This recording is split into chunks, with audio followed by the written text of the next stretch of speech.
निकाल त्यासाठी हायकोर्टाचा निकाल आहे सर. आमच्याकडून निकाल आला पण प्रशासन काहीच दखल घेईल. सर माहुरे साहेब आम्ही कुठं जावं सर हो प्रकरण चालू आहे न्यायालयात. सगळ्याला माहिती हो सगळे माझ्यासोबत आहेत हो हे साहेब माहुरे. सर 8 महिने झाले काहीच करणार तो आम्ही लय चक्रायचं उद्या तहसीलदार मॅडम आम्ही 1000 खेपालो पाया पडलो हात घेऊन निघलो आमचं कोणी मान तयार नाही हो पाणी घ्या पाणी. आमच्या पोटची शेतीचा जीवन आमचा रस्ता किती अडवला हो पायोने. बापरे आमचं कोणी वाली आहे का नाही आम्ही रस्ता दिलाच नाही का नाही हो सर मग आम्ही इथले आक्रोश घाल करू ते सच्चे माणूस सज्जन माणूस आहो विचारावं कोणाले बी आमच्या शेती आम्ही सगळ्यात जास्त काम करणारा जर तालुक्यात माणूस मला काय भेटला तर विचारावं कोणी शेतातलं आणि आमचा रस्ताने आम्ही पाण्यातून पुरातून सगळं डिटेल दिलो लोकांना सगळीकडे सांगितलं हायकोर्टाने निकाल असा ताबडतोब रस्ता खुला करा आणखी रस्ता खुला करायला तयार नाही तो साहेब 7-8 महिने झाले हो रे सर मला काय हो तुम्ही पाहता ना सगळी परिस्थिती आमची कुठून चाललो आम्हाला आहे का पाणी घ्या पाणी. राईट. आम्ही बेलोरा गावचे सदस्य आहे. हे पूर्ण शेतकरी आहेत.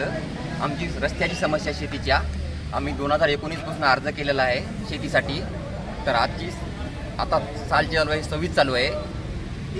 आम्ही याच्या अगोदर कदम साहेबानं पाहणी केली तहसीलदार कदम साहेबांनी त्याने आमच्याकडून निर्णय दिला. त्याच्यानंतर SDO साहेब आले त्यांनी पण बघितलं त्यांचा पण निर्णय आमच्या बाजूनच लागला. समोरच्या अपोजिट पार्टीनं नागपूर खंडपीठात धाव घेतली आणि त्यांच्या मागावर आम्ही पण त्या नागपूर खंडपीठात गेलो. तो पण निर्णय आमच्याकडूनच लागला. तरीसुद्धा आम्हाला रस्ता खोलून देण्यात आलेला नाही आणि निर्णय हा आमचा 26 फेब्रुवारीमध्ये लागलेला आहे. तरी आम्हाला रस्ता आणि खोलून देण्यात आलेला नाही आणि आता आम्हाला खतं बैलं ढोरं वासरं नेण्यासाठी आज रस्तासुद्धा नाही आहे. तरीची आणि त्यांनी दखल का घेतली नाही आहे हे आमचं म्हणणं आहे. विरोधी पक्ष जे आहे त्यांना काय अडचण आहे या रस्त्याची? त्यांना आम्हाला तिथून जाऊ द्यायचं नाही आहे त्या रस्त्याची. दुसरी अडचण काहीच नाही आहे. जाणून बुजून त्याने 2019 मध्ये आम्ही जेव्हा अर्ज केला का तेव्हा नेमके झाडं लावली होती. आता झाडं झाली थोडी मोठी आली. आमचा अर्ज पण आहे सही त्या अर्जावर आणि आता झाडं झाली थोडी मोठी आली. पण माणसापेक्षा झाडं महत्वाची आहेत का माझं म्हणणं हे आहे. कुठे लावलेली आहे झाडं? त्यांचा 20 एकरचा पट्टा आहे. तिकडे कुठंच न लावता त्यांनी बरोबर जिथून आम्ही जायचो पहिले जे पहिला रस्ता होता तिथं त्याने ती झाडं लावलीत. अजूनही झाडं लावणं चालूच आहे छोटे छोटे. ती लावली पुन्हा पण झाडं लावली त्यांची. काय नाव आहे त्यांचं? ते बाबूराव पाटील. बाबूराव पाटलाच्या शेतात म्हणजे त्यांच्या मालकीची जागा आहे की सार्वजनिक जागा आहे? नाही त्यांच्या मालकीची स्वतःची जागा आहे आणि त्यांचे भाऊ जर स्वतः आहेत समोरून त्यांचं समोरचं चित्र आहे त्यांचा जाण्यासाठी त्यांचा विरोध नाही आहे त्याच्या स्वतःच्या भावाचा पण त्यांचा विरोध आहे. ज्या ठिकाणी झाडं लावलं ती सार्वजनिक जागा आहे की खाजगी जागा? आमची स्वतःची शेत रस्ता आहे तो ते त्याने कालांतराने ते बंद केला. पहिल्या रस्ता होता ते त्याने बंद केला झाडं लावून. आम्ही मग इकून तिकून जाणं येणं केलं. आता सगळे आमचे रस्ते बंद झालेत. आता आम्हाला पर्याय राहिला नाही. त्याच्यासाठी आम्ही शेतकरी आहेत? आम्ही जवळपास 25-30 शेतकरी हो. किती? 20-25. त्यापैकी किती लोकांची प्रकरण न्यायालयात आहेत? हे आमच्या सोबत आहे सर्व. हे एक अर्जदार आहे आणि बाकीचे इतर आहेत. म्हणून तुम्ही आत्मदान आम्ही इथं मॅडमला सांगून SDO साहेबांना सांगून भेटून आम्हाला पूर्ण आमच्या चपला घासून 3दा पाहणी केली. पाहिलेत चाललेत रस्ता का खोलून देईनात आम्हाला. रस्ता खोलून दिला कागदोपत्रीच फक्त खोलून दिला. असा आम्हाला ऍक्च्युअल मध्ये काहीच खोलून दिलं नाही. शेवटची पाहणी कधी झाली? शेवटची आता 13 तारखेला पाहायला आली आणि तुम्हाला म्हणे पैदल जा याच्यातून. तिथं झाडं लावले. झाडं जर त्याची झाडातून जा त्याचा फाटा त्यानेच मोडा आमच्यावर घाला आणि पैदल जा. 1.5 फूट रस्त्यातून कसं जायचं? भारा कसा आणायचा? ढोर कसं न्यायचं? खत कसं न्यायचं? बरं ठीक आहे आता पैदल जाऊ. तिकडून माल कसा वापस आणायचा? खत बियाणं सोयाबीन काय असेल ते जुना पांधन रस्ता आहे का? हा जुना. हॅलो मी नकुल जामकर. बावनकुळेचा GR असून आम्ही कलेक्टरकडे गेलो. कलेक्टरला सुद्धा आदेश दिलेले आहेत की रस्ता लवकर शेतकऱ्याच्या अडचणी येतात शेतकऱ्याला शोधून द्या. आणि एवढ्या शेतकऱ्याला अडचण आहे की आज तिथून अधिकारी जर घेऊन गेला एक वेळेस तर अधिकाऱ्याची इच्छा पण होत नाही की बाबा या रस्त्याने जावं म्हणून.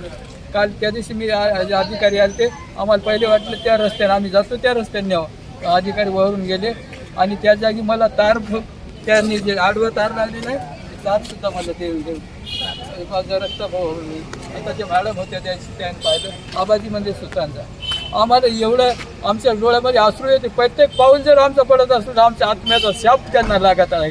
आणि ते पाटील असून पाटील एकच गावामध्ये एकच पाटील विरोधात कसं आहे सगळ्या गावाच्या. आम्हाला मी जाणून बुजून माझं दुश्मन जरी असेल तर जाणून बुजून विरोध बोलत नाही. सत्य हिस्ट्री आहे ती सत्यच हिस्ट्री मी सांगत आहो आणि त्या सत्य हिस्ट्रीप्रमाणे आम्हाला न्याय भेटा आणि तुम्ही पत्रकाराने सुद्धा आम्हाला न्याय द्यावा अशी एक आमची तुमच्याकडे विनंती आहे. शेवटचा प्रश्न आहे. 15 ऑगस्ट आहे, आज 15 ऑगस्ट आहे आणि या दिवशी तुम्हाला आंदोलन करायला होते, काय भावना आहे तुमची? आम्हाला जी भावना आहे की आपण इंग्रजाच्या ताब्यामधून सुटलो तसं आम्हाला हुकुमशाहीच्या ताब्यातून तुम्ही सोडून द्या. एक आमची पत्रकाराला विनंती आहे आणि एक अधिकाऱ्याला सुद्धा आमची हीच विनंती आहे. आम्ही काय दुसरं काही कोणतं आंदोलन करू शकत नाही किंवा आम्ही कोणते लाठीमारा किंवा कोणते गोटे मारू शकत नाही. फक्त आम्हाला न्याय पाहिजेत हीच एक आमची विनंती आहे. बाकी आमची काही विनंती नाही. आणि ह्या मावल्या जातात मावल्याला जायचं कमरा इतकं माझ्या इतकं पाणी जर असलं तर मावल्याला साड्या इतक्या भिजून जायला लागते. आज त्या मावल्याला तिथून जायचं म्हणलं की त्या खडकावून शेवाळ आहे आणि शेवाळ असल्याच्या अधिकाऱ्यांना प्रत्यक्ष बघा की हे बोललेलं चुकीचं बोलणं आहे तर खरं बोलणं आहे. त्या अधिकाऱ्यांनी येऊन पाहायचं आणि त्या रस्त्याने आम्ही जातो त्या रस्त्याने आम्हाला पूर्ण असं वल्ल होऊन जावं लागते शेतामध्ये आणि वल्ल्या अंगाने वेगळं काम करावं लागतं. सांगा आम्ही कसं काय करणार? यापूर्वी कसं जात होते? आम्ही पहिले पूल नव्हता का त्यावेळेस आम्हाला थोडंफार तरी जाता येत. आता पूल झाला का तेव्हा पण तसंच जाता येतं आणि ते पुन्हा त्याचंच शेत आहे तिथे बी तर ते असं पूर्ण शेत असं त्यानं ताब्यात घेतलं. आता आम्हाला जरा थोडा रस्ता होता का पहिला जाताना पण रस्ता होता